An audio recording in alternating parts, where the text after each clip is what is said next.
believe in things and you... Who could forget the Motown years with music of the Supremes, Stevie Wonder, the Four Tops were there, the Temptations, the list goes on and on. And it was the Motown sound that many of us grew up to back in the 60s, and now the director James Terry of a new show called Motown Live in Concert, and it's on in Melbourne, July the 31st, is on the line to have a chat to us. James, nice to have you join us today on the program. Thank you very much. Thank you for inviting me. A bit of a get-together, I suppose, of some wonderful artists here for you. Yes, and it's a fantastic lineup. We have we're kind of featuring a lot of the musical theatre industry from Australia. So some of our cast for this Motown Live are from the Book of Mormon and Disney's Aladdin. So that's pretty exciting. That's a bit of a coup, isn't it? Yeah. So we just can't wait to put this show on the stage at the end of the month with such a bunch of incredible singers. It's going to be a wonderful experience. I see you've got two shows on, which we can talk about later, but one's at 7, one's at 8:30, is that right? Correct, yes. We just sold out our 7 p.m. show. It's only days after releasing it to general public, it's sold out. So Gee, isn't that good? We do suggest get onto it fast if you want to come along. Tell me some of the songs and the song that we're going to be hearing. Who are you featuring? Oh, of course. We have to feature the legends like Stevie Wonder, Diana Ross, the Jackson 5. There's a bit of a gender mix. We have Jamie Lee Hennicum. She's in the Book of Mormon. She'll be performing our Michael Jackson set, the Jackson 5. So she'll be performing songs like Who's Loving You and I Want You Back. That works out well. They've got a matinee in the afternoon and they're off to see you at night. That's it. Well planned. Yes, thank you. No, we cannot wait to put on 19 hit songs in just an hour. So it's quite a fast. That's huge, isn't it? Huge. James, your professional debut, of course, was way back in Beauty and the Beast, 2014, wasn't it? You've gone to do so many things. Legally Blonde's one of yours too. You got Best Leading Man as Joseph in the amazing Technicolor Dreamcoat.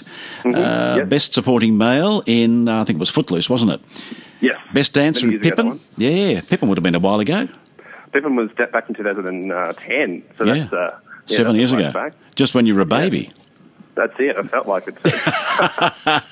Great experiences. Was it through this that you decided then to open up your own company and do what you're doing right now? Yeah, so I kind of always been divided between acting, performing, and film and photography.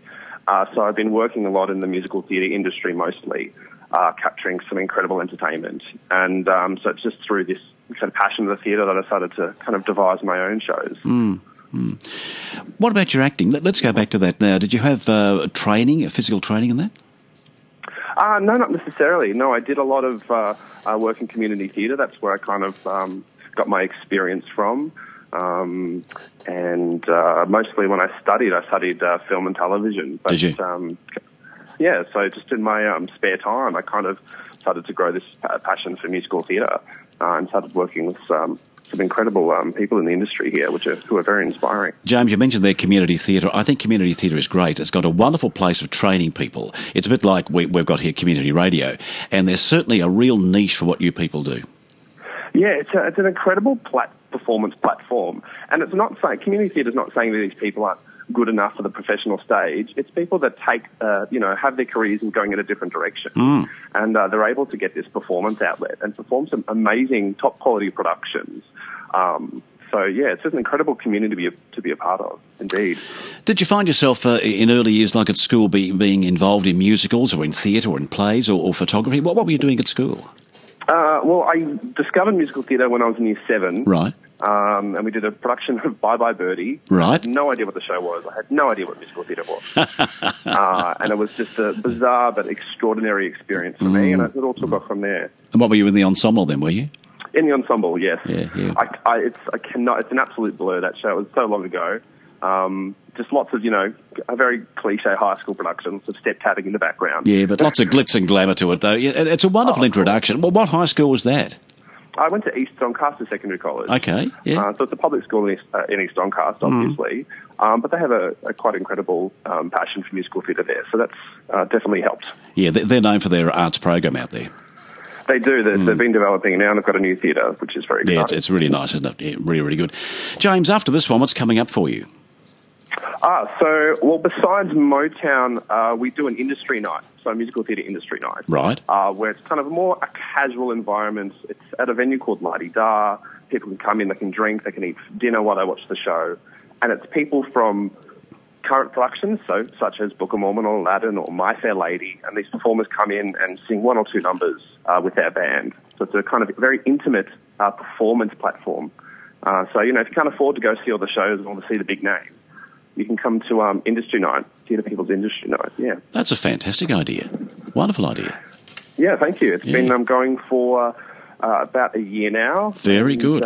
It sells out every show this year, so it's been a very popular and successful show. James, let me bring you back. Let me bring you back to Motown for a second. How come you selected Motown? Had you heard? You're too young to have grown up with these back in the 60s, surely. I am. I'm 26, so I didn't grow up in the 60s. But so what was the influence then? I've just always loved the sound. I've loved the big brass. I've loved the soul. I've loved the passion for it.